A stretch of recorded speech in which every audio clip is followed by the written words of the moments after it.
Guys, கோதுமை மாவில் வந்து வெல்லம் கலந்து ஸ்வீட் தோசை பண்ண போகிறோம். ஒரு சின்ன மலை வாழைப்பழம் இருந்தது, அந்த குட்டி வாழைப்பழத்தையும் ஸ்மாஷ் பண்ணியிருக்கேன். அதுக்கப்புறம் கோதுமை மாவு ஒரு 3 கப் எடுத்திருக்கேன், சின்ன கப்பில். இதில் தண்ணி விட்டு நம்ம வந்து நெய் விட்டு வாக்க போகிறோம், கரைச்சிட்டு. அவ்வளோதான், தண்ணி விட்டுருக்கேன். இந்த வெள்ளை பாகு வந்து ஆல்ரெடி நான் பொங்கலுக்கு காய்ச்சினது இருந்தது, மீதி ஃப்ரிட்ஜில் வச்சதுனால கொஞ்சம் திக்காக இருக்குது. இதையும் வந்து மிக்ஸ் பண்ணிக்க போகிறோம். ஸோ இது எல்லாத்தையும் நம்ம மிக்ஸ் பண்ணிவிட்டு அப்படி தோசைக்கல்லில் வாக்க வேண்டியதான்.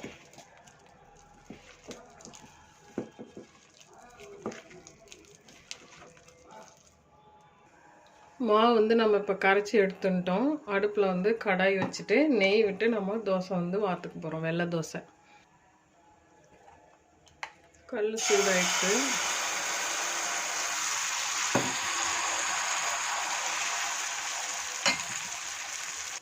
ஸோ இது வெந்துடுத்து. இப்போது நம்ம இதை வந்து திருப்பி போட்டுக்கலாம்.